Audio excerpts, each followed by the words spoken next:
Okay, well, good morning, and for some of you online, good afternoon and good evening. Welcome to you all. My name is Muhammad Khalil. I'm the director of the Muslim Studies program at Michigan State University. And on behalf of the program, I'd like to thank you all and welcome you all for being with us. The Muslim Studies program was established in 2006, and it has regularly promoted research and organized events and conferences that have attracted the attention of scholarly and other communities. The work of our diverse faculty covers many areas of the world and addresses various aspects of culture, religion, politics, history, health, social issues, education, and many other topics. Once again, this is our 16th annual conference. The title of this particular conference is Measuring Muslim Publics, and this theme was proposed by my colleagues, Professor Russell Lucas and Professor Camelia Suleiman, and you will hear from them throughout this conference. Now, just so this is really loud, isn't it? Yeah, maybe I should put it down like this. Okay, sorry, I'm still waking up, to be honest. Okay. So once again, this is, just so we're all on the same page, the conference today runs from 8 a.m. Eastern to 5:45 p.m. We have 4 panels and a keynote by Professor Ameni Jamed at 12:10, and a keynote by Professor Mark Tesler at 4:45 p.m. Now we have some outstanding scholars with us here in this hybrid conference, in person and virtual. They come from various parts of the world, and we have attendees from various parts of the world. So it is fitting that a conference on a global phenomenon would have a global audience. Now, at this time, I'd like to recognize those who made this conference a reality. In addition to my aforementioned colleagues, I must acknowledge the incredible Mary Firdausi, the Muslim Studies Program Administrative Lead. Among many other things, she's responsible for setting this up. And I also want to thank Joshua for helping with all the technical issues that we're dealing with in running a hybrid conference. I'd also like to recognize and thank our many co-sponsors, namely Michigan State University's Asian Studies Center, College of Arts and Letters, College of Social Science, African Studies Center, James Madison College, Residential College in the Arts and Humanities, Honors College, Global Studies in the Arts and Humanities, Center for European, Russian, and Eurasian Studies, and the Department of Religious Studies. And let me take this opportunity to state that Michigan State University occupies the ancestral and contemporary lands of the Anishinaabe, Three Fires Confederacy, Ojibwe, Udawa, and Potawatomi peoples. We acknowledge their legacy and their sovereignty. Now, the MSU Muslim Studies program is a unit within International Studies and Programs, or ISP, and the administration of ISP has been extremely supportive of the Muslim Studies program since its inception. This time I'd like to invite Associate Dean Rob Blue to say a few words of welcome. Please join me in welcoming Associate Dean Blue. Thank you, Dr. Khalil. And as you said, we always begin these global events with a good morning, good afternoon, good evening, depending on where you're participating. But I want to start by extending a warm welcome on a cold and icy day here in East Lansing on behalf of the Office of the Associate Provost and Dean of International Studies and Programs here at MSU. It's my pleasure to be able to welcome you to the 16th annual MSU Muslim Studies Program Conference hosted here at Michigan State University. As you know, this year's conference is titled Measuring Muslim Publics, and will investigate 2 key questions. First, who is the public in public opinion? And second, what effect does it have on politics? These questions have received a great deal of attention by scholars of American and European contexts, and their contributions have taken on a universalistic overtone. During today's panels and keynote addresses, participants will explore if these generalized assumptions are valid in other societies, notably in Muslim majority contexts.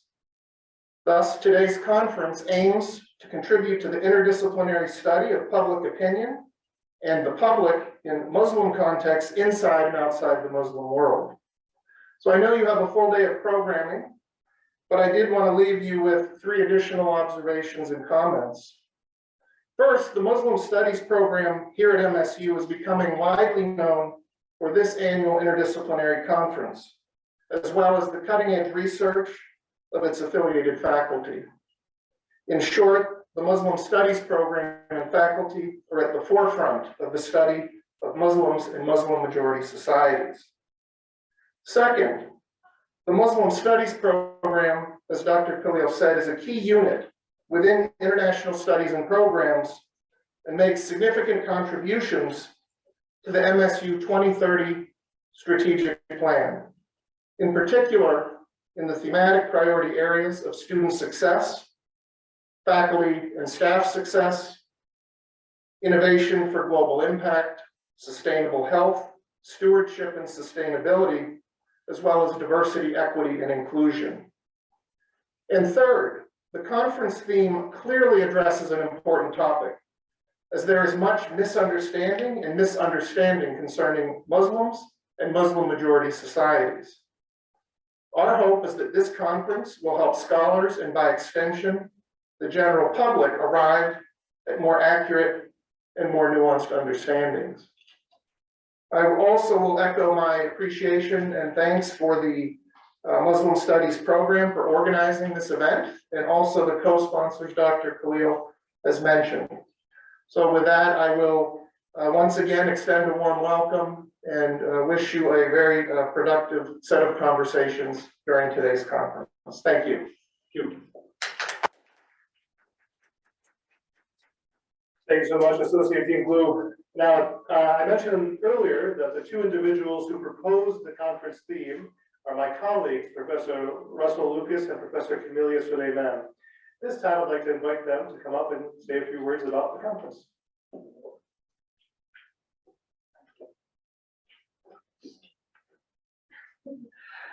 Well, good morning, everyone. Good afternoon, good evening to all of you online. First of all, I'd like to thank especially those who are here in person, who have braved ice and maybe snow to be here. So, and also apparently a lack of buses running. So thank you for walking over.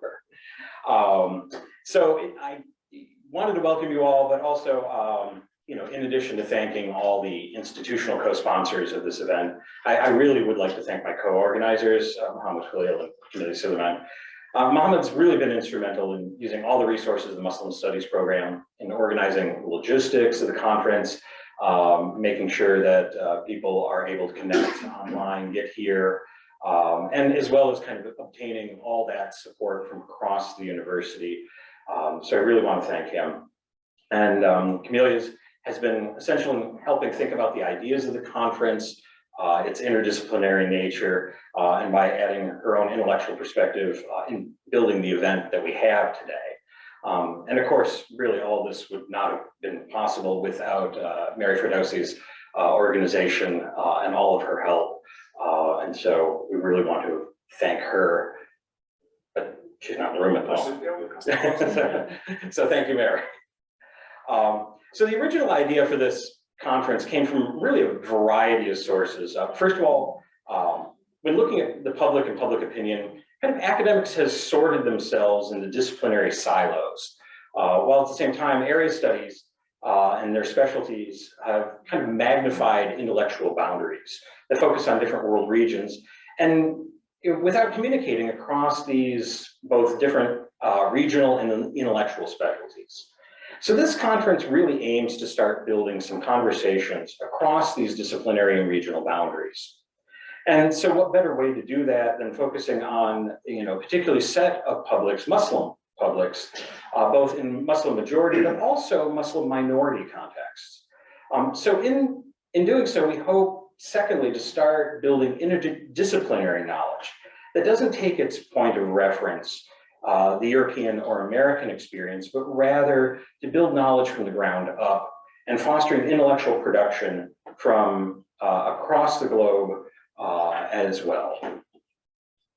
Now, specifically, some of the ideas for this conference stemmed from my own research with colleagues Justin Gengler, formerly of Qatar University, and Mark Tessler from the University of Michigan, who will be joining us later today, as well as Jonathan Forney from formerly of George Washington University, in a Qatar Foundation grant that was aimed at advancing a culture of research in Qatar on survey research.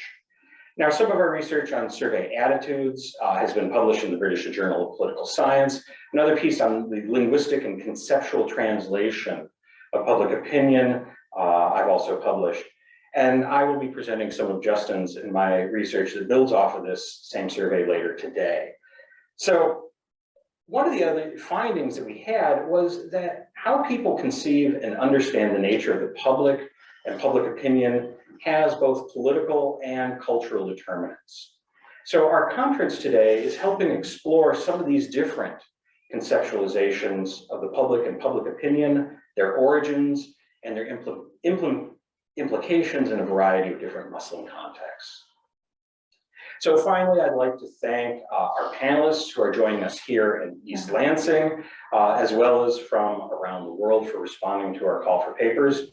Our panels today are organized not around disciplinary or regional specialties, but rather how the papers use different objects of analysis, gender, religion, the media, in relation to exploring public and public opinion. So we're looking forward to hearing from our colleagues on that. And then, Camilla, did you had a few words as well? Yes. So. Yeah. Thank you. I'd like to welcome everyone, our brave guests from abroad and our students as well. I also would like to thank Muhammad and Russell and Mary and Rob Blue and everyone. Now, I don't want to repeat what my colleagues have said, but I want to extend my sympathies to my students who are here today about what happened last week. And you are very brave, I want to tell you. And I felt numb since it happened. And you broke my numbness when I saw you a few days ago. When I saw you crouched in the classroom with anxiety and sadness, that's what broke me. I want you to remember Rumi, the poet Rumi, in this occasion, who said, "Let the wound be the place where the light comes into us." So please, let the light come into you. That's all what I have to say now. Thank you. So much. Thank you to both of you. Thank you so much.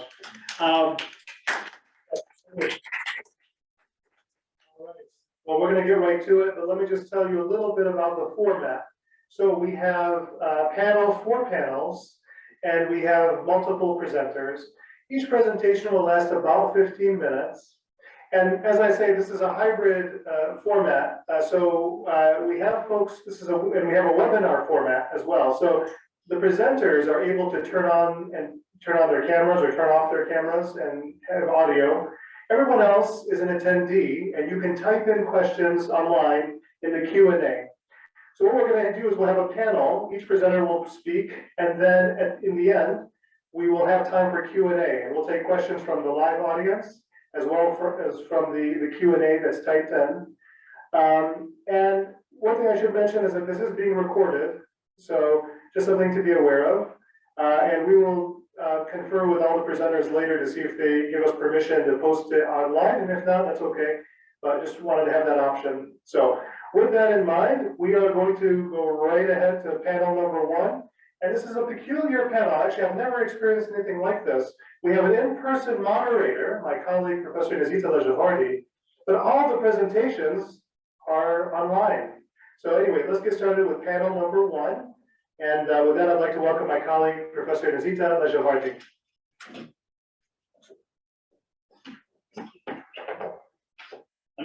Hello, everyone.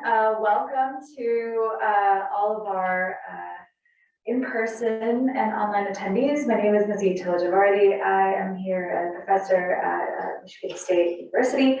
I'm going to be moderating a panel on gender. So I am especially excited to start our day thinking about gender. The name of this panel is Investigating Gender, and we have with us some fantastic panelists. I'm going to briefly recite their bios, just so that we can learn more about them. So we'll, oh, hello, perhaps not. Is this one ready? Oh, battery ready. Oh, that's not good. Can you hear me? Yeah. Hello? I don't hear this thing. Here we go. Okay, so we begin with Dr. Shirin Zubair. Dr. Zubair has taught English language and literature in Pakistan for over 3 decades. After earning her PhD in linguistics from Cardiff University in the UK, she completed her postdoc research on Pakistani women's literacies and identity as a Fulbright scholar at the University of Texas. She's taught courses on Pakistani literature, culture, and identity. In recent years, she has held very senior fellowship positions at European institutions all across Germany and Poland and Norway. And her current research interests include gender and popular culture representations, feminist movements, and English studies in Pakistan. Next, we have Dr. Shabana Mir. Dr. Mir is an associate professor of anthropology and director of undergraduate studies at American Islamic College in Chicago, where she teaches Islamic studies, gender studies, and anthropology. She is the author of award-winning books, a book on Muslim American women on campus. She's won an astounding book award at the National Association for Ethnic Studies, as well as a Critics' Choice Award from the American Educational Studies Association. Dr. Mir has worked in many different contexts, including the United States, the UK, and Pakistan, and is an international public speaker. So we are especially excited to have her join us today. Next, we have Dr. Lina Saud. Dr. Saud is a visiting scholar at NYU, conducting research on narratives and intergroup relations. She received her doctorate in social psychology from Rutgers and her BA at Princeton. Her research focuses on the influence of narratives on intergroup and intergroup perceptions and how narratives can be harnessed to improve attitudes towards outgroups. Her work on Muslims especially investigates how American stereotypes about Muslims, how narratives impact perceptions of them, and how stereotypes result in a biased memory of Muslims. And finally, we have 2 authors who are co-authoring a paper. So we have Dr. Ayinde Oladosu and Dr. Habibat Oladosu-Uthman. I hope I pronounced those correctly. Dr. Oladosu is a professor in the Department of Arabic and Islamic Studies at the University of Ibadan. His scholarly horizon and expertise straddles cultural criticism, Islamic orthopraxis, Arab Muslim modernities, and Christian Muslim relations. And Dr. Oladosu-Uthman is a senior lecturer in the Department of Arabic and Islamic Studies, also at the University of Ibadan in Nigeria.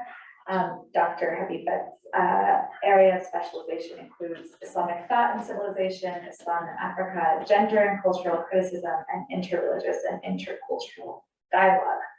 So we have with us some amazing, fantastic, brilliant scholars, very much looking forward to their presentations. I'll be here also to moderate questions from the audience once they are.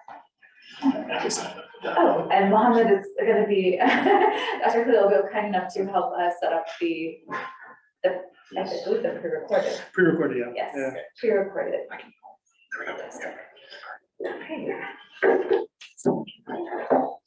All right, thank you so much, Professor Lajevardi. And now we will begin with the first presentation by Dr. Shirin Zubair. I'm going to now, this is going to be a little interesting. I'm going to try sharing my screen. First, let me make sure everything is queued up. I want to minimize this. Over here. So I want to make sure this is set up. Okay, and put that here. And then we're going to share the screen. Sorry, I'm interrupting, but is someone going to show the visuals as I pointed out or no? Yes. Oh, okay. We'll do the, I want to share the screen. Yes, here's how we share the screen. Yes. Okay. So you can now see the video and the PowerPoint. I'm going to move that over here. Can I change the slide at my end or not? Actually, if you like, you can actually share, if you, maybe you can share your screen. Oh, no, you can't share your screen because we have the video. Yeah. It's a little complicated. I'll try sharing. You cannot, yeah, I can't share the screen, sorry. So, Yeah. Although, yeah, we'll just stick with this. So, okay, so I'm gonna go ahead and get us started here. And I should mention, for those of you present in person, the volume is a little on the low side. So if you can't hear, you may want to move up, but let's see how it goes. So here we go.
sorry, I can't hear a word. I cannot hear it. So Yeah, I just realized. now it's okay. Okay, it's okay now. I'm sorry, I'm gonna start from the beginning. I just realized for those on Zoom, we did not share the sound. I'm terribly sorry about that. So we're gonna get started. We'll start all over again. Here we go. So today's presentation is about embodied performativity and women's emergence in the public spaces in Pakistan. And I will begin by talking about its part. The talk is part of a broader project in which I am working on currently, and it looks at the ongoing women's marches in Pakistan since 2018, which are popularly known in the indigenous languages as Aurat March. And in this project, I look at the essentialist framings of secular versus Islamic feminisms as reductive, and I argue that the use of essentialist and binary framings, such as secular Western feminist as opposed to religious traditional Islamic by the politician community and religious leaders who use religious secular binarism as a tool to control the struggle for gender equality, leads to attacks on women's human rights, including women's reproductive rights, protection against domestic violence, harassment, and rape, propagating the notion that human and gender rights are derived from Western influences, hence deemed un-Islamic. I provide a brief, but in this particular talk, I'm looking at the reappropriation of public spaces by women's emergence in the Aurat marches, in the women's marches, in the streets of the main urban centers in Pakistan, as well as the towns and smaller cities.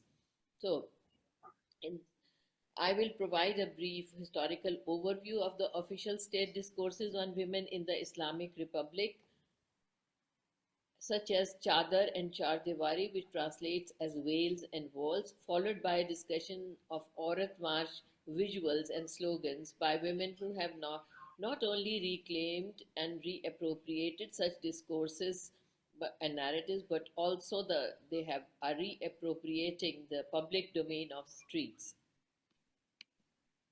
So I draw on the work of Linguistic Landscape by Lehman and Moden, who proposed a contextualized historical approach that emphasizes the importance of considering how the signs came to be and what they mean in a given context. This approach is used as a method to explore how language use in the public space represents ethnic groups, reflects conflicts and ambivalences, expresses statehood, and projects ideologies and socio-cultural identities. So the women's marches in Pakistan is a relatively recent phenomenon. It started in 2018 and on March 8, which is International Women's Day, and so this the sight of thousands of women's bodies in the public domain is an unprecedented sight because the concept of public protests has always been associated with men protesting in streets in political rallies. However, in these marches, women from all social strata and urban and rural centers thronged the streets on March 8, and they also chanting and carrying slogans, placards, and performing and addressing public rallies of mainly which comprise of women. So, I will use Butler's concept of embodied performativity, where she argues that the public protests and rallies in streets and the bodies that assemble, they say we are not disposable, even if they stand silently. However, in this context, as I said, women are chanting slogans. We are sinful women. We are women and we are alive. We sinful women, for instance, which is kind of um, reappropriating the language and reclaiming the epithets of sinful in their own way and challenging and deconstructing the discourses of appropriate behavior and norms regarding women and their bodies and their spaces.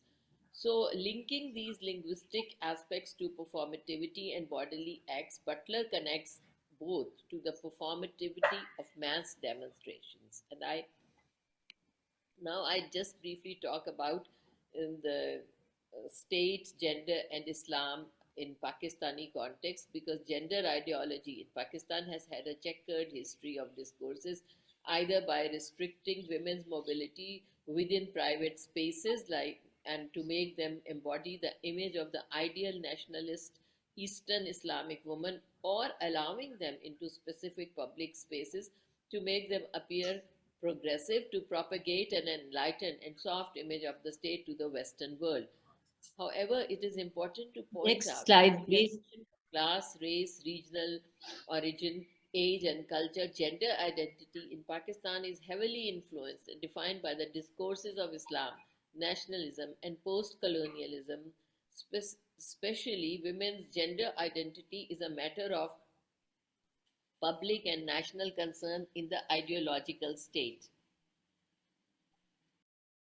So these discourses of Chadar and Char Diwari, which is veils and walls, they were promoted in the early 80s during the dictatorship of General Zia, and this meant that women's bodies and their physical movements had to be strictly regulated by the dress code specified by the male religious clerics. Their primary domain had to be private, the domain of home. This discourse was popularized in print and electronic media to confine women within the four walls of their homes. However, if they were to come out in the public arenas, they were to remain invisible in a veil or chadar.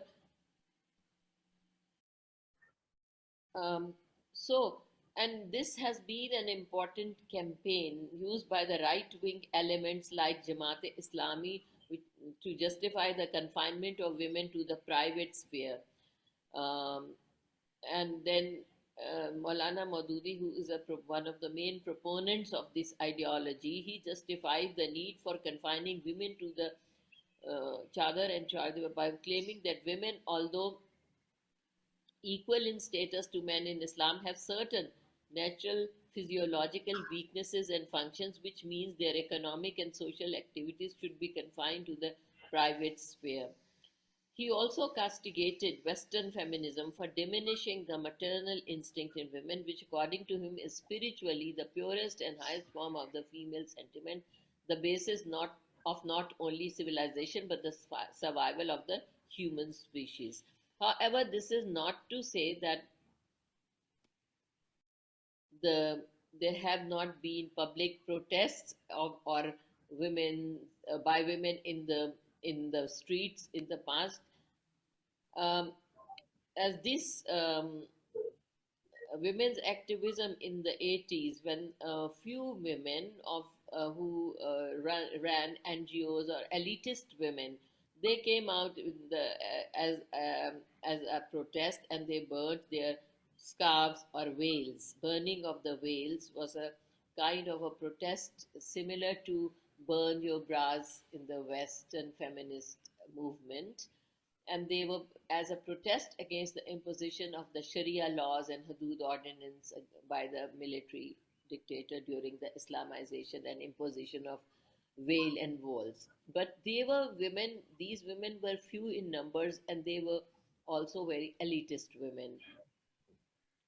So this, ever since 2018, the Aurat March or the women's marches, they come out in the streets of the main cities as well as smaller cities and towns, and the participants are in thousands, and they belong to all social strata of and all classes and all walks of life. As well, they are not affiliated to any political party or NGO, but they are by the traditional segments or the very conservative segments of the society. They were perceived as a menace to the traditional and social values of Pakistan, as reported by the Dawn newspaper in 2019, when there were almost activists and the number of activists and participants was estimated at 7,000 only in Karachi. Then the social media also responded with humiliating memes and lambasted the placards which were raised at the march.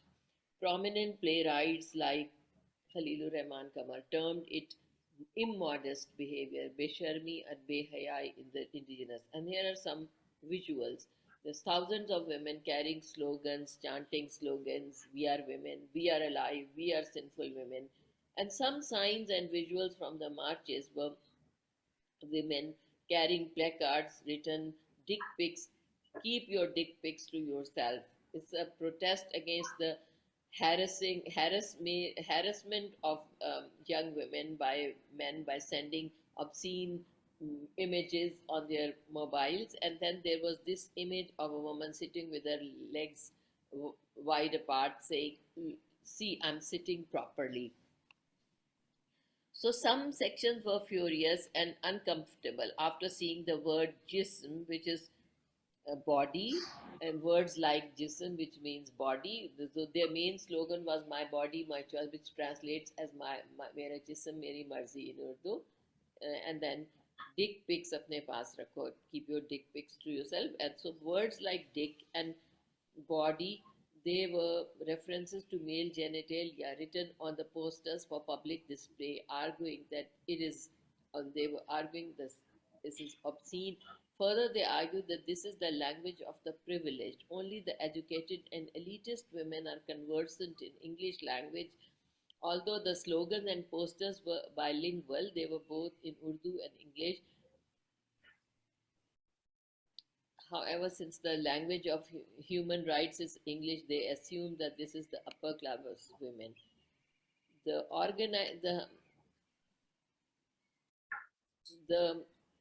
One of the perhaps it's the word seemed they commented that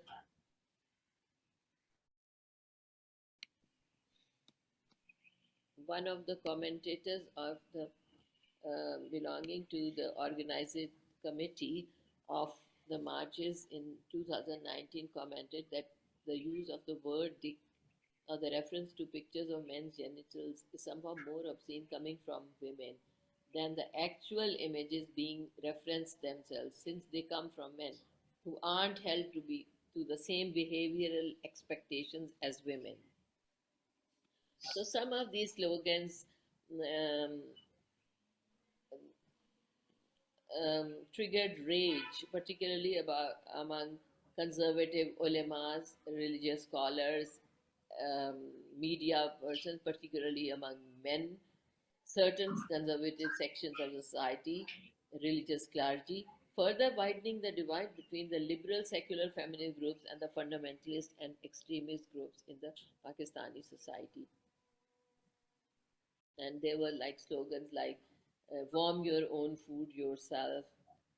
And then the concluding comments are that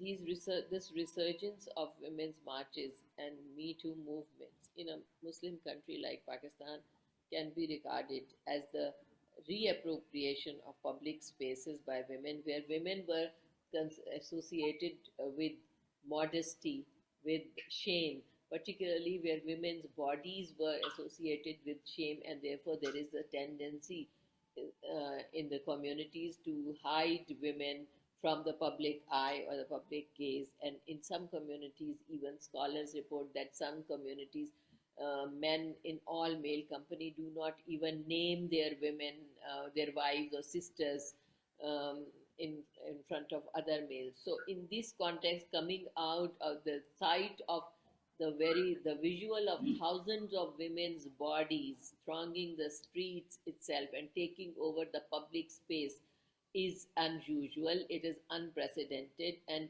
it is a kind of a neo-secularist wave of indigenous movement emerging locally, and yet it is connecting globally with the women marches and the Me Too movements in the United States.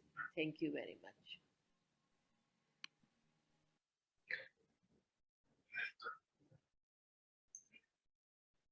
Thank you so much, Dr. Zubair. And now I'm going to share the next video,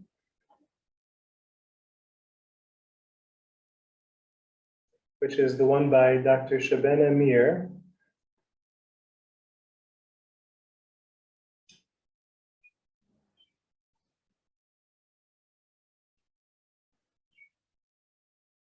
Assalamualaikum. I'm going to jump right into my paper. The paper is based on in-depth qualitative interviews with a small number of Muslim women organizers. The women are between 25 and 35 years of age, all identify as Muslim, all are women of color, and all are of immigrant background. They speak to their personal and professional work against systemic racism, sexism, Islamophobia, poverty, and the prison industrial complex. In today's presentation, because there's only 15 minutes, I'm going to focus on one of those organizers because her data is most fully developed in my work.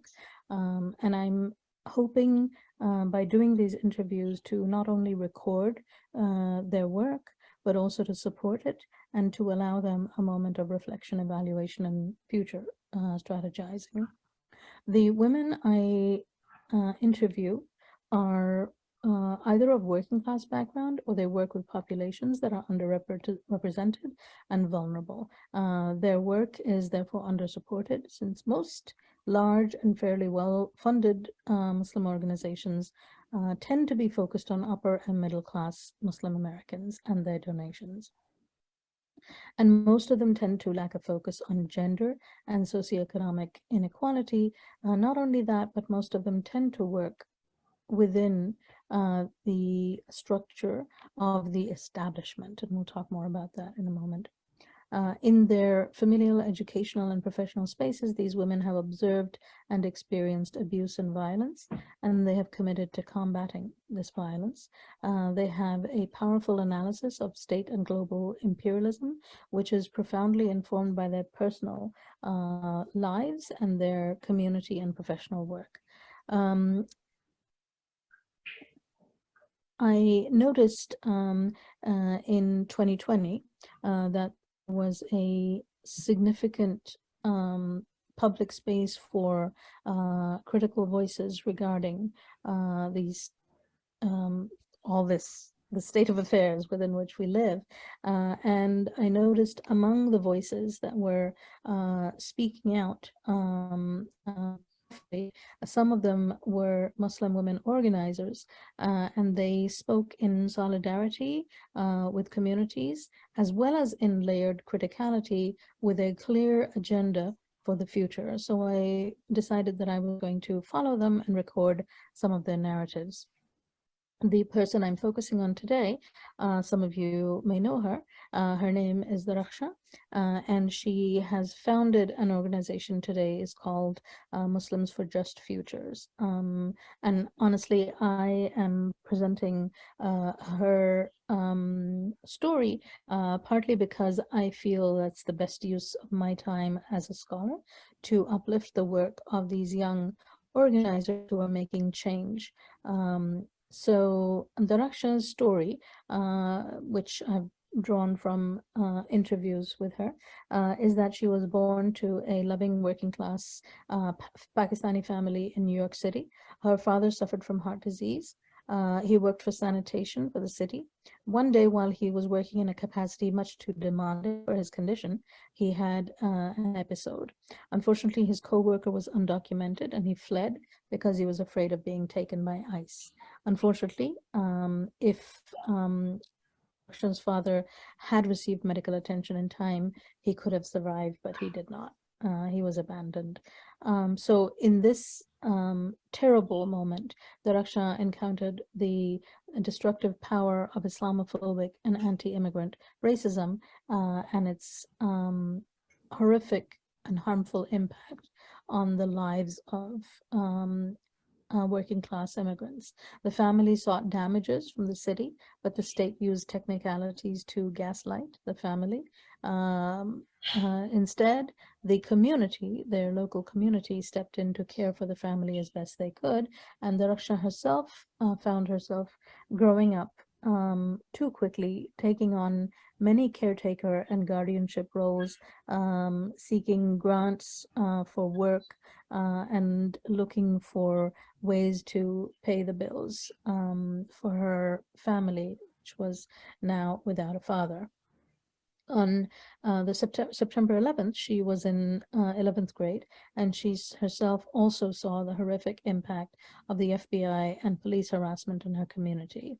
Under the shadow of NCers, many South Asians and Muslims also self-deported. At this time also, while relying on a number of people for support, she learned the calculus of which patriarchy she would handle, whether it was the white supremacist patriarchy of the state, or if it was Muslim patriarchy in her communities. Her mother worked for in a school, but she was targeted by a hate crime, and instead of receiving support from the workplace, she was terminated so that they would not have to support her. So over and over, Daraksha learned that the state was anti-Muslim, anti-immigrant, and anti-working class, and that community solidarity was really the only source of support. So while we are learning this today, many of us are now learning this today, that we increasingly cannot rely on the state or the Supreme Court or the executive branch or Congress or anybody else, that we really only have each other. Daraksha had to learn this quite early on.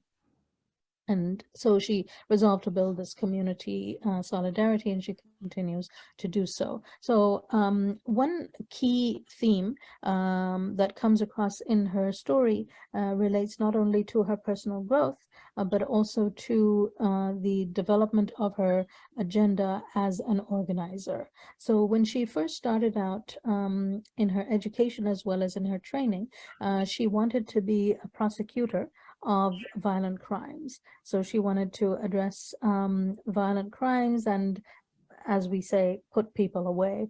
So this was her interest so that she could, protect people. But not only that, she also wanted to work within the prison system and to develop policy and research so that the rate of violence and of sexual assault within the prisons could also be reduced. So when she went into the prison, it was in a psychological training role. And she went in there and she realized a few things. So in her own words, while speaking to one of the offenders, she realized, she learned his story, and she learned that he was a survivor of child abuse who had been abused for years, and then he had killed his abuser in self-defense.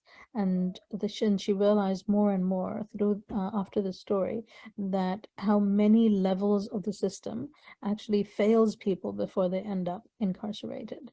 Many of them end up incarcerated in this way, and that so then in her words, she said many of them had been survivors of interpersonal forms of violence, sexual abuse, domestic violence, family violence, but then they were also harmed by social institutions like child welfare agencies and school systems. And she said, I think because of that, it's shifted in my mind from I could not live with my conscience if I felt I was putting someone like that away. There's something about an innocent person being persecuted and incarcerated is more painful than if we were to let 100 guilty people go. So she realized that she could not be part of a criminal legal system or a trajectory like that, where she would be complicit in this project. So she realized that so much of her degree in criminal justice was about working within the system. And she said, yes, I was in a psychological role, but still you uphold the carceral system and you're still complicit in it. So over the years, she said, I realized that I have a hard time when I find out I'm complicit in something. It really eats me up. So then I realized, she said, I can't really be inside. I'm not interested in working inside jails or prisons in that way. I don't want it. I don't want to uphold this. So very often, when you want to work within the state, because the state is the biggest employer and the state is also the biggest grantor of funds for these kinds of projects. So many people end up working for the state, but you then become complicit, and then it becomes an unending struggle to fix things or to reform. We've talked recently about police reform, but we've realized that no matter how much police reform or police trainings you do or police academies you build, there is no reducing the violence of police. So she said she also observed a high level of medical torture within the health systems for prisoners. So the institutions that were supposed to support these people were doing quite the opposite. So frequently, she said, I would walk back the next day and see people in vegetative states. One day they would be hyper, and the next day they couldn't eat, they were catatonic, they couldn't even move. So basically, they were using psychotropic drugs for behavioral management, and that solitary confinement was another tool. So she realized, and she was horrified at the level of torture and degradation and humiliation that the carceral experience is, even outside of correctional officers and what they did. So at one point where she said, oh, maybe I want to do policy level work, thinking how to address this violence, through research policy design. And she ended up going to Washington, D.C. She had an internship, and she said, it felt like really powerful work because I enjoyed the work. And she went to Cook County Jail in Chicago as part of a national study on the Prison Rape Elimination Act. So they were looking at suicide and sexual assault within the jail system. And the idea was then, she said, the idea was to use this information and data to create policies so that the prison or jail could address this violence. So she shifted from prosecutor to trying to address the violence within the system. So she was, at that point, she was saying, oh, the system cares about us. They want us to do these things. So she threw herself in that work. But then she said, I wasn't paying attention to the dynamics of institutions of white people, how abusive they were at the Urban Institute Policy Center. She was just really driven by the work. And she said, she wanted to create social change by doing the work from within the system, moving institutions from within the institutions. So let's do trainings, let's support them, educate them so that they do better. And this was obviously reformist work. But then as she started to do this work, she realized, particularly because she had a background of doing rape crisis work, that she got frustrated with the Band-Aid approach of direct services and felt that it wasn't making any difference. And so eventually she got to the point of saying that she was not going to do this sort of within the beast, within the belly of the beast sort of work, but that she was going to try to change things. And she did so by creating this organization. I'm going to share their work with you very briefly, because I know I'm running out of time. So this is Muslims for Just Futures, and they do a number of different, they follow a number of different agendas. One of those is they describe themselves as a grassroots organization that builds power in Muslim communities through collective care, organizing, advocacy, and movement building. It's primarily based in the DMV area, but it's also growing in the Chicago area.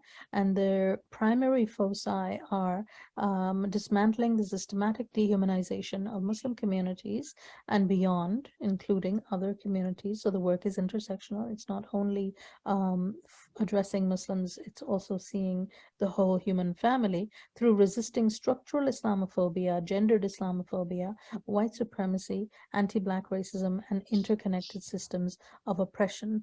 They have a particular focus on the war on terror and its violence against Muslims worldwide, and they do a lot of different types of things, including voting organization, but also looking at the limits of voting. And their framework is abolition as a tool for visioning and organizing, and they use Muslim faith as well as a framework of internationalism. So that's my most of my presentation, and I'm happy to hear suggestions for where this project should go.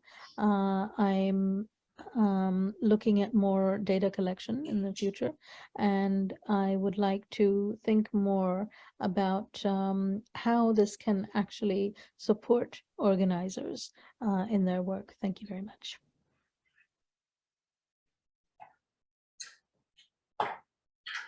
All right, thank you, Dr. Mir. And now, let's stop the share. Perfect. Now we'll go to the next video by Dr. Lina Saud. Let's see here we go. Let me share the screen.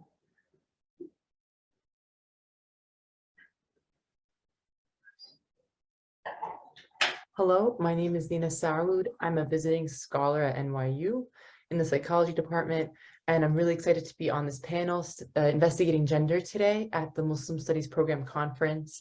The title of my talk is "A Veiled Women and Rich Arab Businessmen, Capturing the Different Subtypes of Muslims in the American Imagination." Now, in recent years, Muslims have been finding diverse representation in media and politics, which is so refreshing. You'll see on Disney Plus the hit series Ms. Marvel featuring Kamala Khan, a Muslim American protagonist. On Netflix, the series Mo, featuring Mo Amer, a Palestinian Muslim American comedian. All that mixed in with kind of the more typical, what we were used to, portrayals of Muslims and Arabs previously, like Jafar in the Disney remake of Aladdin. it's mixed. It's diverse, which is refreshing. In politics also, we have the representation of Muslims ever increasing with the election of those like Ilhan Omar and Rashida Tlaib in the House. Muslims are finding a stronger voice in the political domain in America. And this also is mixed. However, we still see pushback against these representatives. For example, recently Ilhan Omar was removed from the House Foreign Affairs Committee for concerns over her objectivity, and very much dealing with her identity as a Muslim and her opinions on foreign affairs given her identity. And so again, it's mixed. And what's interesting about this nature of how Americans are seeing Muslims in this day and age is when psychologists try to capture stereotypes of Muslims in the United States today, there's very different ways of trying to understand stereotypes of groups. So one model that psychologists often use is called the stereotype content model. And the argument is that people consider other groups based on the level of warmth that that group has, how friendly that group is, or how competent that group is, how capable, how skilled is that group. And so with the stereotype content model, you can kind of map out how different groups are seen in society. In recent studies of Americans' perceptions of different groups in the US, Muslims in particular fall somewhere neutral on both warmth and competence, which is interesting given that there are still strong feelings towards Muslims expressed, strong negative feelings since 9/11. Things are becoming more diverse and more mixed, as I described before. But the question that I had as a young psychologist seeing this was, is this accurate? Do Americans feel neutral to Muslims? Or are there a lot of different kinds of Muslims, perhaps, that Americans are imagining that resulted in this kind of averaged out warmth and competence rating of Muslims? And that's what this set of studies that I'm presenting today is seeking to answer. What are the different subtypes of Muslims that Americans see? Do they rate them differently on warmth and competence? And what does that look like? And so I have a set of studies here. Study 1A and 1B are the same study, just examining subtypes of Muslims that Americans see with a university sample and an MTurk sample. And then study 2 ran an experiment where we were looking at whether perceptions of conflict influences the stereotype structure of Muslim subtypes in the US. I'll go ahead now and describe that first set of studies. And again, we're just trying to see what kinds of subtypes do Americans see among Muslims and how do they feel? What are their stereotypes of them? So we collected data from a university sample, so American students, college students, and an MTurk sample of MTurk workers. So 50 university students, 56 MTurk workers were asked to describe the Muslims that they see, different subgroups of Muslims that they see. And I should say, before I list them out, any group that was listed by 15% or more of participants, not cognition, 15% or more of participants was included in this final list. So from the preliminary survey among university students, we collected 16 subtypes mentioned by 15% or more of students. And those included extremists, veiled women, jihadists, bearded men, Middle Eastern Muslims, immigrant Muslims, Sunni Muslims, and Shia Muslims, moderate Muslims, religious Muslims, secular Muslims, American Muslims, low-income Muslims, Arab Muslims, wealthy Arab businessmen, and South Asian Muslims. And it was interesting in this university sample, there were a lot of participants who mentioned it's kind of like the oil sheikh, wealthy Arab businessman subtype. And you don't see that in the MTurk sample. So there's a lot of repetition, but also some variation. So MTurk workers also mentioned fundamentalists, for example, but otherwise very similar across the two. Also, MTurk workers mentioned Black Muslims. The university sample did not. And so we had this set of 16 subtypes from the university sample, 17 from the MTurk sample. And so I ran 2 other studies, a main survey for the university sample with a new set of participants and for the MTurk sample, where participants were rating each of these subtypes on level of warmth and competence. And I'll show you the specific questions that we asked. So 142 university students and 203 MTurk workers took this survey, where they rated each subtype from their own preliminary survey on level of warmth. They were asked, to what extent do most Americans view members of this group as warm, as trustworthy, as friendly, as sincere, as moral? Those were 5 different items. And to what extent do most Americans view members of this group as competent, as capable, as skilled? And these items correlated well on the warmth dimension, the competence dimension, so they were collapsed together. And so you have for each subtype a rating of their warmth and competence that I could then map out on that on a map very similar to what I showed you guys before. I'll pull it up right now. So for the university sample, we have this kind of warmth by competence chart that shows how each subtype was viewed on warmth and how they were viewed on competence. Veiled women, for example, are rated neutral on warmth, low on competence. So again, I'm just going to direct you guys to the y-axis and the x-axis. If we look at wealthy Arab businessmen, they're rated as high on competence, very low on warmth. Then you can look at the kind of celebrated subtypes, the ones who are high on warmth and competence, like the moderate Muslims, the American Muslims, the secular Muslims. Bearded men showed up there. Perhaps bearded men are because having a beard is perhaps more popular this day and age, bearded men fell in that part of the space. Extremists and jihadists were low in warmth and competence, and so forth. And actually things are very similar in the MTER example as well, except that the subtypes are rated more on like a vector of kind of the negative, low warmth, low competence, to the positive, high warmth and high competence, which kind of suggests that there's a bit more of a simplistic understanding or a simplistic conception of Muslim subtypes in this sample compared to the university sample. I'll just go back here for reference. But ultimately, the groups that you'd expect in the low warmth, low competence part of the space are there: the radical, the extremists, the fundamentalist Muslims, and then the moderate Muslims, the bearded men, on the high warmth and high competence part of the space. And I should say that the clusters here were, through several different cluster analyses, were created simply for idea generation, help with trying to come up with hypotheses for future work on these subtype studies. And so the primary interesting thing that we see here is that groups that cluster together kind of do tend to make sense. So the radical, fundamentalist, extremist, terrorist subtype cluster, rather, they cluster together in a way that makes a lot of sense. The neutral subtypes, like the veiled women with the immigrant, the religious, the Sunni cluster, very wide ranging, doesn't have much of a strong kind of explanation for why they're clustered together. And so moving forward from here, what's perhaps more interesting is just considering why the subtypes are so much more on a line, a vector from low warmth, low competence to high warmth, high competence compared to the university sample. And so this question of linear stereotype structure in the MTER example, we thought, my co-author and I, that perhaps this is due to greater perceptions of conflict with Muslims in the general American population as captured by the MTER workers compared to the university sample.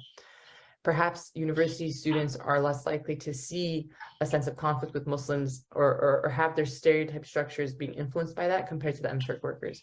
And the reason why we looked at conflict in particular is because extensive work had shown that countries with higher scores on the Global Peace Index, essentially countries with higher conflict, tend to have more linear stereotype structures. So a word on the Global Peace Index, this is a measure that takes from different qualitative and quantitative measures, essentially trying to capture the level of safety and security in a country, the level of domestic or international conflict that the country is engaged in, and the level of militarization in that country. And so a country like Denmark that had low score on the GPI, you can see that there is a little bit more variation in where groups are placed on the space. It's not this neat low warmth, low competence to high warmth, high competence.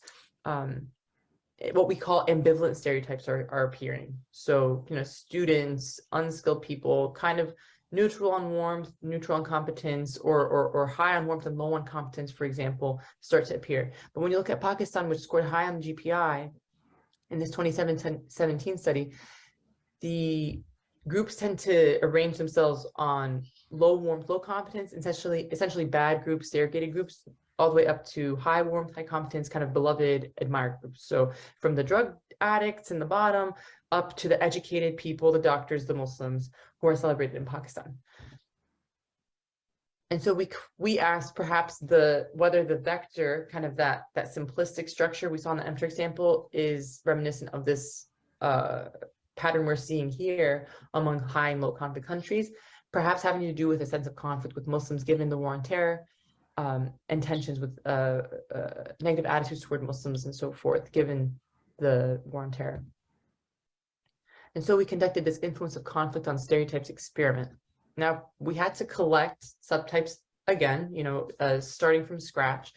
And so participants, 53 MTurk workers participated and reported the subgroups of Muslims that they witness and that they see, and any subtype mentioned by 15% or more participants was included in this list of the 26 subtypes solicited.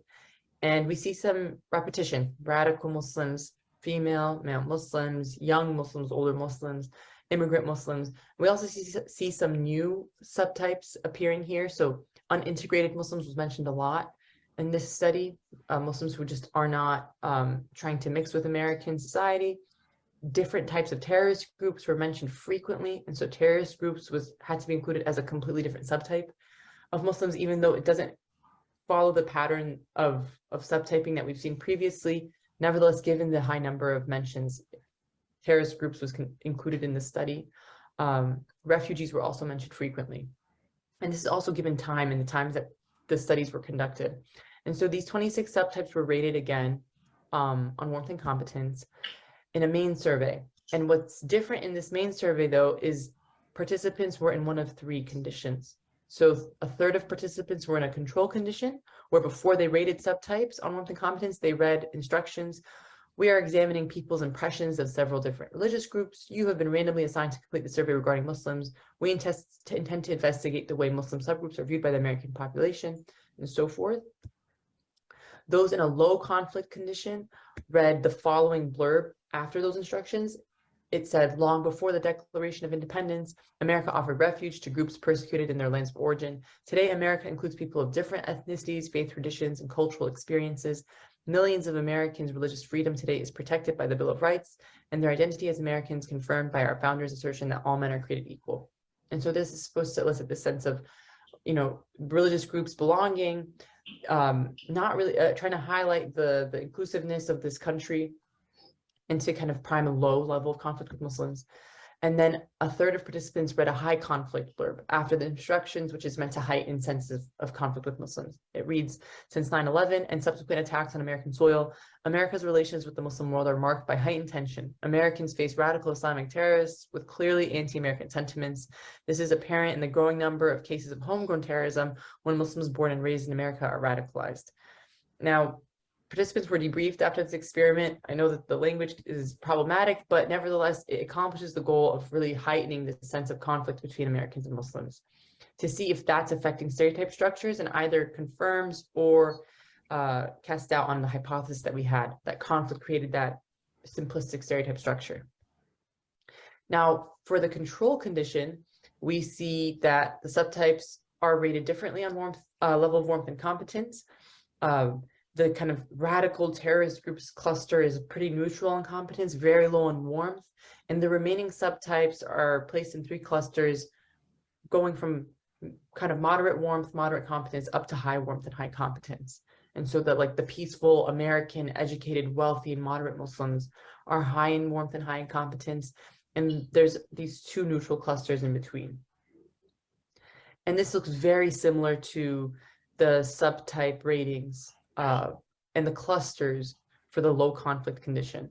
We've got the terrorist radical cluster that's low in warmth but almost neutral in competence, and then the remaining subtypes ranging from kind of neutral warmth, neutral competence, up to high warmth and high competence. And the groups placed pretty similarly as they did in the control. Now, the high conflict condition looks slightly different. There was this separation of subtypes. There's like this poor Middle Eastern Sharia unintegrated refugees cluster that's pretty low in competence, pretty low in warmth, alongside the terrorist cluster. Peaceful and American Muslims are still high in warmth and competence. It's slight differences, not significant though. And so what this set of results showed is that our hypothesis was either not fully correct or not confirmed. Also, perhaps the manipulation we used, the treatment we used, was not strong enough to elicit differences between the groups, but ultimately there were no significant differences between the conditions. Despite the null findings in the second study, in study 2, there's some really important takeaways from this. And going back to that question at the beginning, why were Muslims often rated as neutral warmth and neutral competence in these surveys of Americans? It appears that, indeed, American stereotypes of Muslims break down across a number of unique subtypes that are rated differently on warmth and competence, which, is a reflection of Muslims' greater representation in media and politics, Muslims also engaging in different sectors of society. Americans are seeing Muslims more in our diverse array of different colors and roles and interests. Now, our conflict treatment did not significantly alter the structure of stereotypes, which, either conflict really doesn't factor in here the way that we had thought, or the treatment just was not effective. But also this could inspire different questions for future work. And so one question is whether, and something I wanted to ask, and I'm looking forward to asking in the future, and other researchers should look at as well, whether exposure to different Muslim subgroups is a predictor of the kind of stereotypes that people hold. Whether you have relationships with other Muslims or you see Muslims often in your day-to-day life, whether you see Muslims often in media, as we described how many Muslims are gaining more exposure in media, whether that affects the type of stereotypes you have towards different subtypes. And, this is a ripe area for future work. And I'm really excited that I got to present here once again on this panel examining gender. And I was able to present, how different, how Muslim men and women perhaps are thought of differently in the American imagination. And I look forward to hearing from my other panelists and hearing questions. Thank you so much. Right. Thank you, Dr. Saud. And now we will proceed to the final video. Let's see here. Here we go.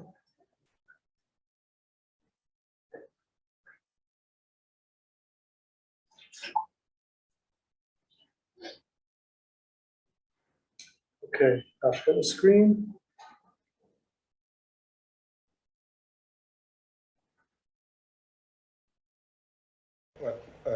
Good day to your colleagues, ladies and gentlemen.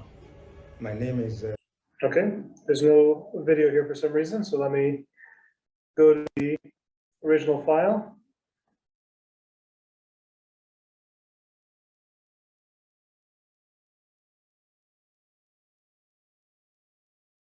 There we go.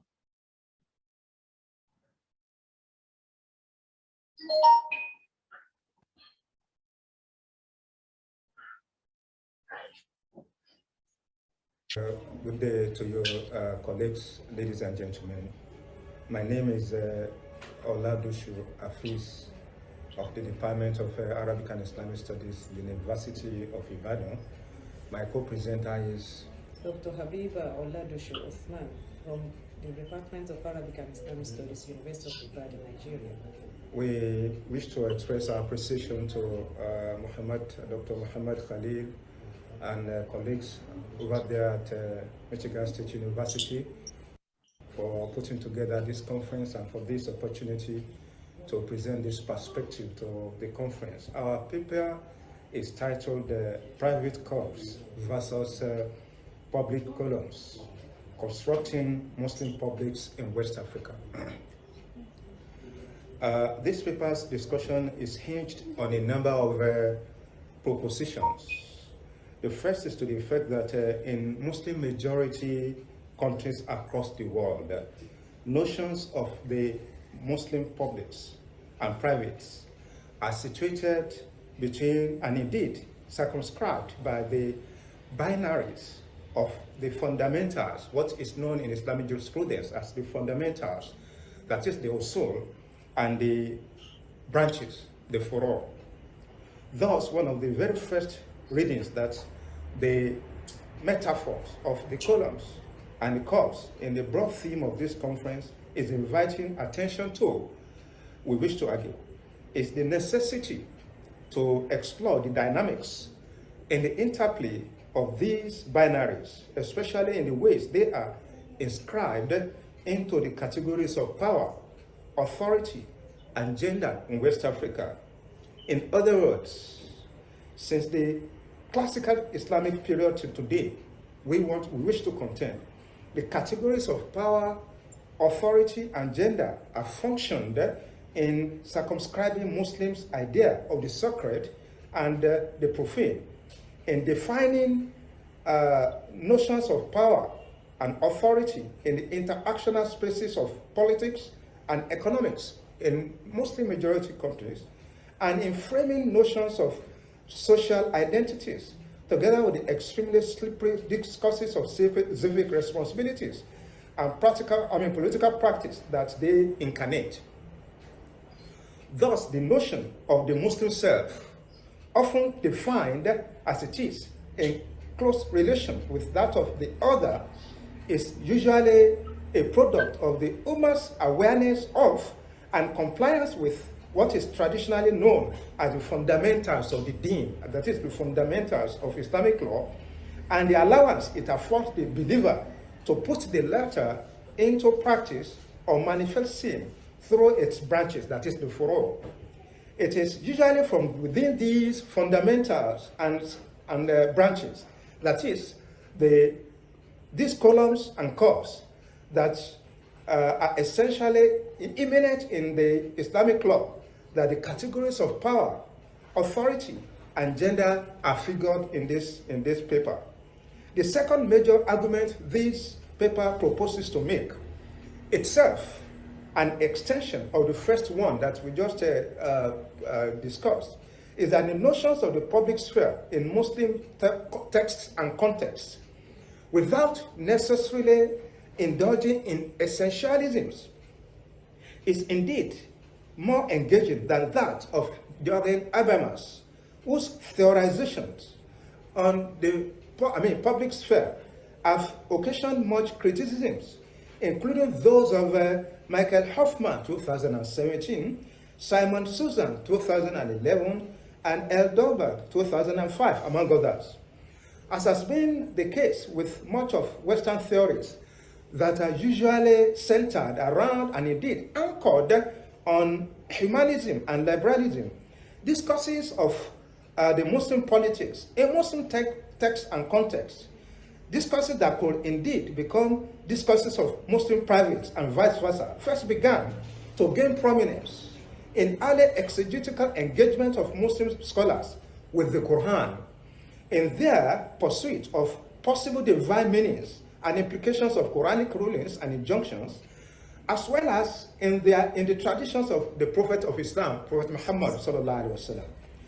The oldest reference to the Maqasid are believed to belong to Imam al-Tirmidhi, Imam al-Juwayni, Imam al-Juwayni's al-Burhan fi usul al-Fiqh, and Imam al-Ghazali and Imam al-Razi, among others. These foundational works on the Maqasid were later followed by Ash-Shatibi, whose treatment of the topics in his book titled Al-Muwafaqat is sui generis among his peers. Mention may also be made in this regard of Izzuddin Abdul Salam and Jasser Auda, among others. Indeed, it is Jasser Auda that proposes 4 dimensions of the Maqasid. These are the levels of necessity, the scope of legal rulings with which the purposes may be achieved, the categories of people that may be affected by legal rulings, and the level of universality and applicability of the purposes of the Islamic law. This paper proposes further that by the preponderance of the readings of the divine script, that is the Quran, what constitutes the public sphere and extent to which Muslims may become active participants in Islamic law will therefore always be a function of the extent to which the sphere mirrors one of the following elements: the essentials, that is the daruriyat, the needs, that is the hajiyat, and ultimately the embellishment, that is the tahsiniyat. The overarching aim of the law in explaining the columns and the curves within which the above are situated is the promotion of the greater good of the larger majority. Al-Ghazali, in his book Al-Mustasfa, argues that the law in Islam seeks to protect humanity's faith, life, intellect, lineage, and wealth. All instruments that protect these elements are considered to be maslaha, and whatever exposes them to risks are deemed to be mafsada. To remove the latter, that is the mafsada, therefore becomes a form of maslaha. Thank you. What this paper does from this point onward is to move with analysis from the theoretics to the extremely slippery terrain of Muslim publics in West Africa, that is Nigeria and Ghana, where that which is public or private are usually drawn, mapped, and circumscribed by contestations and tensions over categories of interest to this presentation, namely power, al-quwwa, authority, al-sultan, and gender, al-jins. In other words, both Nigeria and Ghana furnish interesting cultural sites, especially in the way lack of consensus over notions of power, authority, and gender have continued to hold the democratic space by the jugular. But more relevant is the ways by which religious politics in the two countries, despite the semi-contradictory vistas that they furnish, have been circumscribed by these categories. For example, whereas Nigeria is predominantly Muslim majority country, Ghana features Muslim minority. While northern Nigeria and Ghana are predominantly Muslims, the southern part of the two countries are predominantly, and curiously too, Christian. But while contestation for power, authority, and gender in the Ghanaian publics are often largely pacifist, that of Nigeria are usually vociferous and conflictual in nature. Put differently, though the history of the advent of Islam into Ghana is as dated as that of Nigeria, historians put this as far back as the 10th century. It is curious to note that almost all the so-called Islamic fundamentalist movements, including the Sokoto Caliphates, have had their origins in what is known geographically as Nigeria of today. It is planned, therefore, in this paper, to explore these dynamics, including the intra-Muslim discourses relating to power, authority, and gender, and how these could function in complicating notions of the Muslim publics in contemporary Africa. How do we begin to make sense of the geographies of religious affiliations and practices in West Africa, and how do these help in making sense of the dialectics in Muslim presence in the public spheres in the region? Thank you for your attention. These are the major arguments that we intend to make in our paper going forward. We shall explore the dynamics, the various dimensions to these matters, and we hope that our perspective would be found to be very enriching to the general the focus and the objective of the conference, and subsequently, no doubt, the publication that would result from this exercise. Once again, we wish to express our appreciation to the organizer, Professor Muhammad Khalid, on other colleagues in Michigan State University, and for this opportunity, we look forward to working together again one more time and one more time. Thank you, and thank you once again. Thank you.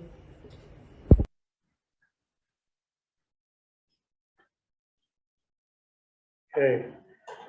All right, so now I'm going to turn it over to Dr. Lajevardi. By the way, we do have Dr. Oladosu here with us on WhatsApp. Yeah. This is truly an international conference, isn't it? An international hybrid conference. And so thank you to all of our presenters and to all of our audience, both online and in person. I'm going to moderate the Q&A. And so what I would ask is that you, is this better? Here we go. I would ask that you put your questions in the Q&A box and, or in the audience, raise your hands and I will pose them to the participants. So I see we have a bunch of Q&A questions. Here we go. They seem to all be mostly logistical. Aha, okay, so yes, so they're all logistical. So is there anyone who would like to pose a substantive question? Maybe in the audience.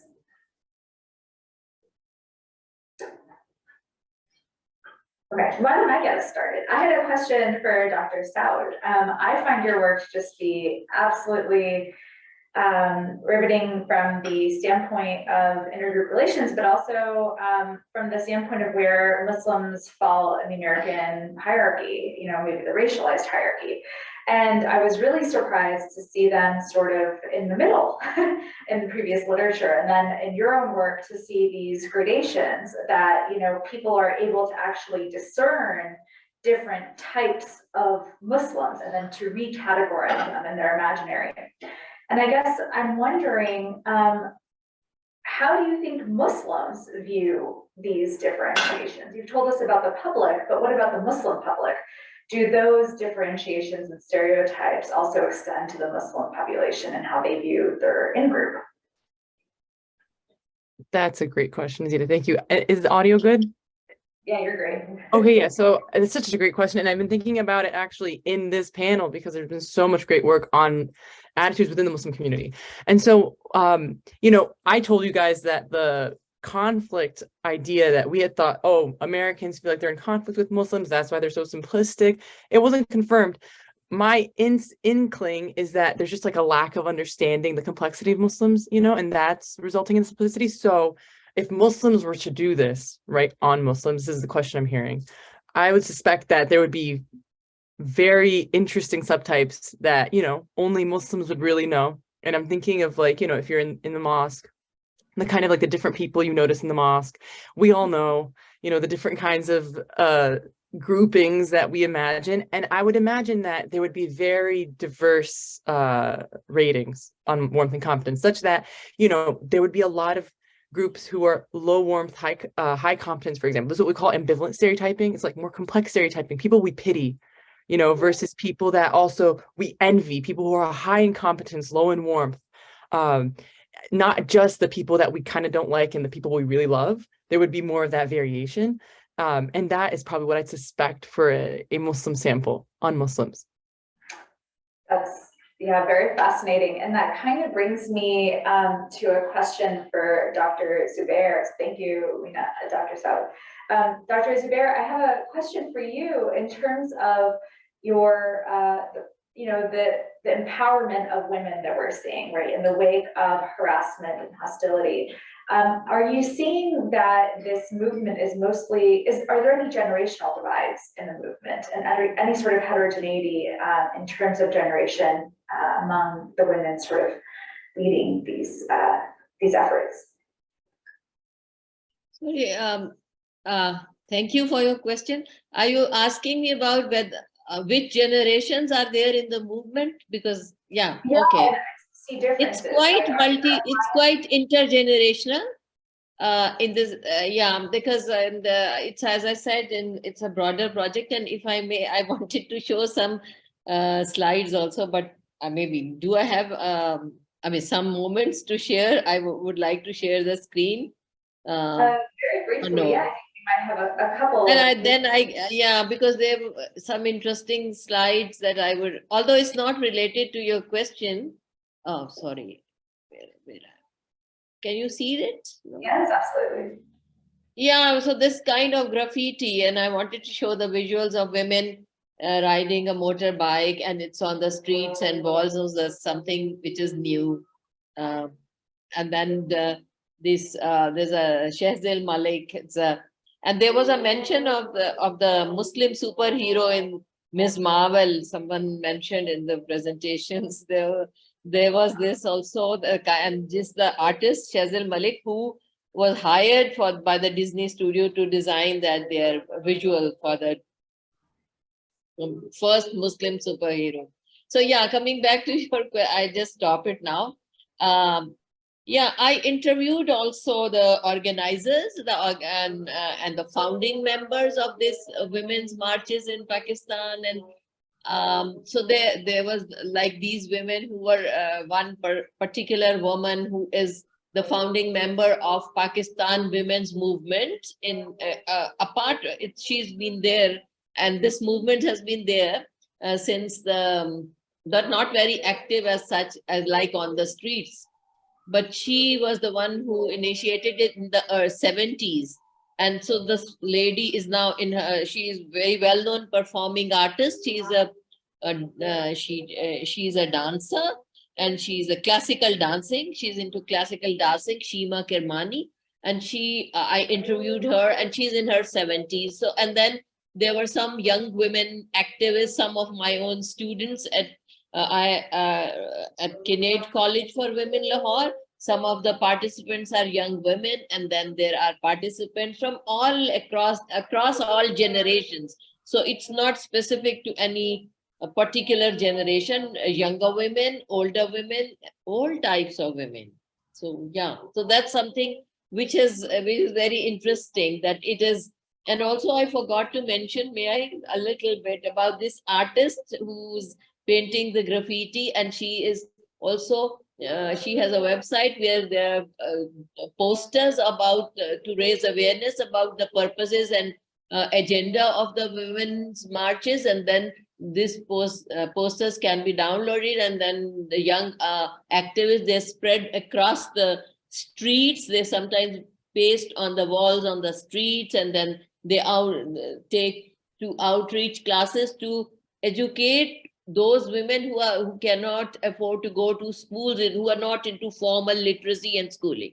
So there are a lot of activism involved as well by these artists. So yeah, if that answers your question. It does. Oh, it's fascinating to see that there is this this movement that spans generations, and you don't see too many social movements like that these days. So I think that's really fascinating, especially that it's mostly being driven by women. Do we have any questions in the audience or in the chat? Okay. Okay, well, maybe we can give a huge round of applause to our presenters. Thank you, everybody. Thank you so much, Professor Lajevardi, and I also want to thank Professor Oladosu for joining us here on WhatsApp. Let me switch the screen here. So there we go. So here we are. Yes. Yes, so Professor Oladosu says thank you. Thank you for the opportunity one more time. Looking forward to coming together sometime in the future. Absolutely. Thank you so much, Dr. Oladosu. And thanks to our wonderful panel, Dr. Zubair, Dr. Saud. Dr. Shabana Mir couldn't join us at this time, but I want to thank her as well. And I want to thank Dr. Oladosu and Dr. Oladosu-Uthman. So, and many thanks to you all. So our next session is actually at 10 o'clock, so we have some time. So in about 26 minutes, 26 minutes. So please